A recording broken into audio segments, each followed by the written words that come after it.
You've cut the sugar, you've ditched the processed junk, you are basically the poster child for clean eating. And yet, your energy keeps crashing, your waistline is not moving, and your blood sugar is acting like you just ate a whole box of donuts for breakfast. Take a breath. Feels like a betrayal, right? Well, here's the cold truth. Your kitchen might be clean, but your internal chemistry could still be a mess. Today, we're talking about the invisible carb, cortisol, the stress hormone that can push your body into insulin resistance, even if you have not touched a carbohydrate in weeks. Stay with me, because in about 60 seconds, you are going to understand why your body can literally manufacture sugar out of thin air while you sleep. Now let's get into the biology. Cortisol is your survival hormone. Thousands of years ago, if a tiger suddenly appeared in front of you, cortisol would rise fast.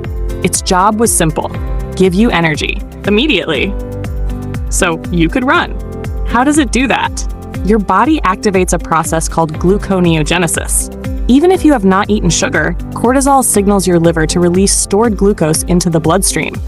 And it does something else. It can even break down muscle tissue, converting protein into more glucose.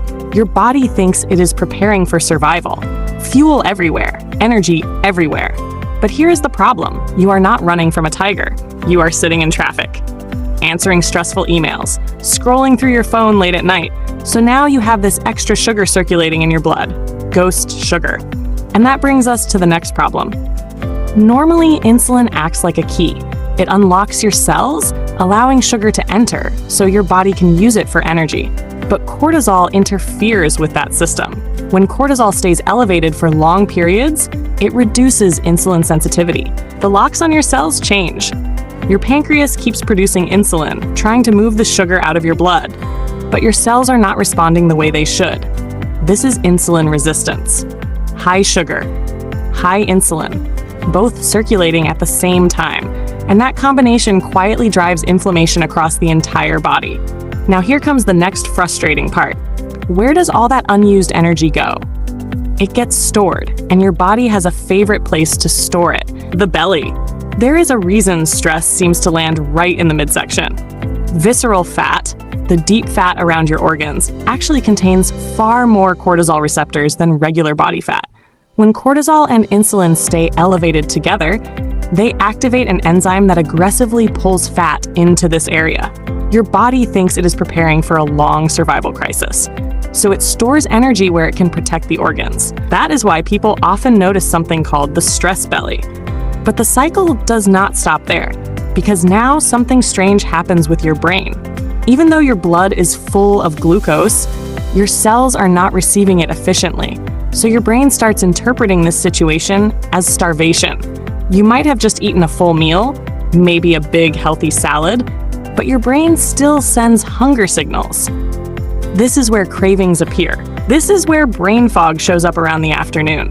3 o'clock hits, and suddenly your focus disappears. Your body has energy available, but your cells cannot access it properly. It is like being surrounded by water and still feeling thirsty. And this is why willpower alone rarely works. When your biology is fighting you, discipline becomes extremely difficult. But the solution is not simply telling people to relax. Your nervous system responds to specific signals. And if you want to break the stress insulin resistance cycle, you have to send it the right ones. First, stop excessive fasted cardio if you are already chronically stressed. High-intensity exercise in a fasting state can drive cortisol even higher. Instead, focus on strength training or steady walking. Second, never start your day with caffeine on an empty stomach. Caffeine stimulates the stress response. Combine it with fasting, and cortisol can spike dramatically. A small balanced meal before coffee can buffer that response. And third, sleep. Cortisol and melatonin work like a seesaw.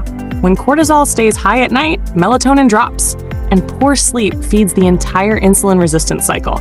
Quality sleep is not just self-care, it is metabolic medicine. Remember this, you cannot out-eat or out-kale a lifestyle that your body interprets as constant threat. Fix the stress signals, and suddenly the healthy habits you are already doing begin to work again. If you have been doing everything right and the scale refuses to move, stop blaming your diet. Start looking at the deeper signals your body is sending. If you would like a structured 7-day cortisol reset meal plan that helps naturally lower stress hormones, tell me in the comments.